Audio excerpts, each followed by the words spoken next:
What's up, guys? Dadhouse Duston here to do a report on the top 2 decks in ARG regional or ARG circuit Worcester Boston, which happened I guess a week ago at this point. I really can't talk today, but I'm just gonna continue on this take because I'm just kind of a G like that. Don't stop for anything. But oh, sorry, we can get rid of this side stuff. Not really important. I'm just gonna go through the decks and talk about these 2 decks because they're both Dragon Rulers, which sounds boring, but they're some of the most teched out Dragon Ruler decks I've ever seen. This is the first place, the winner of ARG Circuit, Worcester's deck. It's a very teched out version of Dragon Rulers. And then we'll be going over the second place, Carl Miniget's Mythic Ruler deck, which I actually think is even cooler of a deck. But this is the winner, and we're gonna give this deck all the respect it deserves as we go through it. So first, the 1 Flammable Guard, Searchable Tuner, obviously. 3 of each Dragon Ruler. Blaster, Tidal, Tempest, Redox. In pure Dragon Rulers, you get 3 of each. The 1 Corseska, so 1 Corseska, 1 Guard for level 1 tuners. Interesting.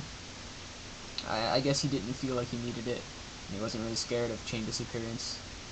And even if it happened, he still had his Guard to go to, so, you know. But he also played the 1 Dragoonity Dark Spear, which is a searchable level 3 tuner, which is interesting. I don't think it's amazing. Like, I don't think I see every single use for it.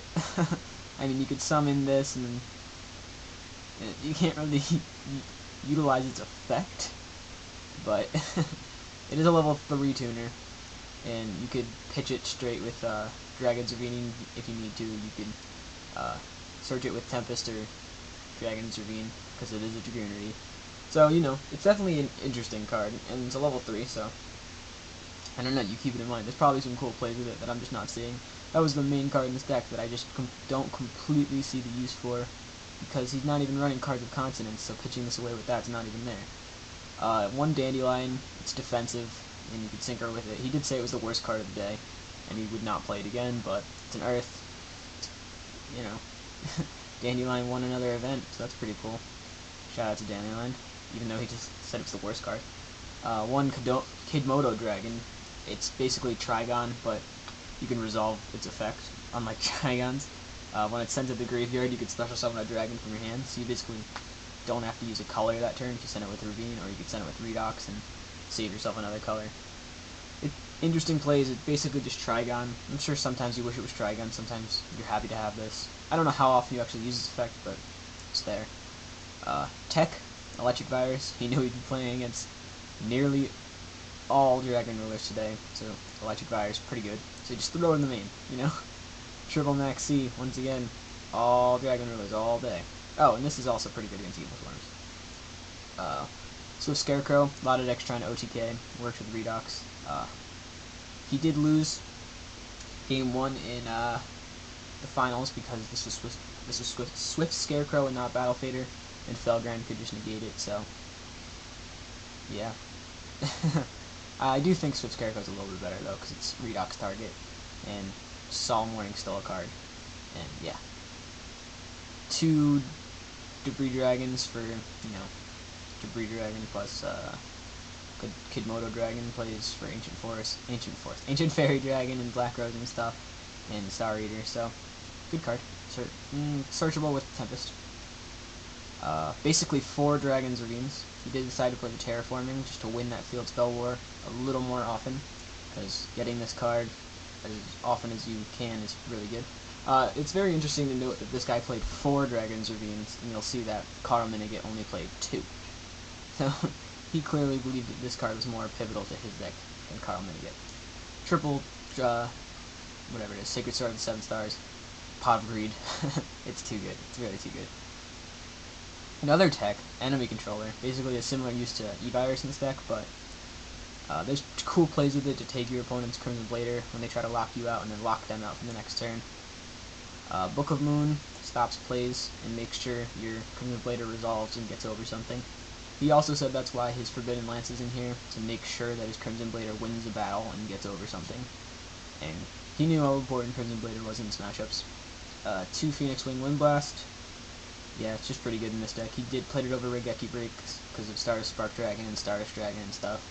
And Safe Zone gets around all the good stuff. Trap Stun in the main rather than MST. I agree with this. I really like Trap Stun. Because you can chain it to like 6 cents in different dimension and stop those. He brought back Dragon's Castle, or what is it, Castle of Dragon Souls? Yeah, that card was seeing some play for a while, and then it stopped. But now it's back, at least in this guy's deck. I don't know, I think it's a cool card. It's kind of unexpected now. And then Broken and Broken normally get sided out for Gentleman's Duels. Extra deck, Armor and Arm for Dandelion plays. Orion Dragon, because Debris Dragon can get back Max C. And this gets rid of like Stardust and Stardust Spark Dragon. Double Ancient Fairy for the cool plays with Kidmodo Dragon Debris. Black Rose nukes fields. Basically, this guy can just hit into an opponent's Crimson Blader, get back their Crimson Blader, and attack over another one of their monsters. Crimson Blader's broken. Scrap Dragon, broken. Stardust Spark Dragon, everyone's new favorite. It protects things, like your Dragon's Oblivion and stuff.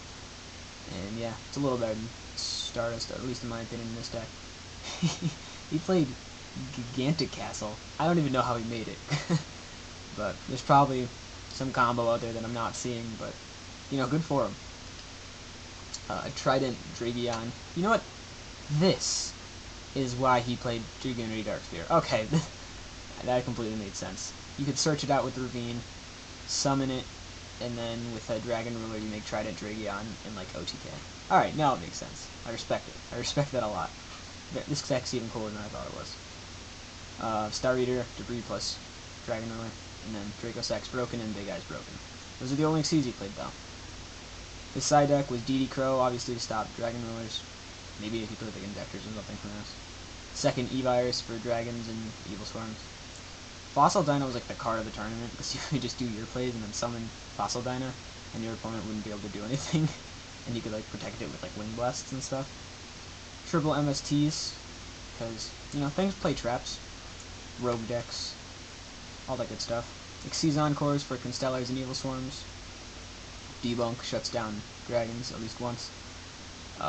Infestation Terminus makes good use of his E-Viruses. Chain Disappearance, get those tuners out of the way.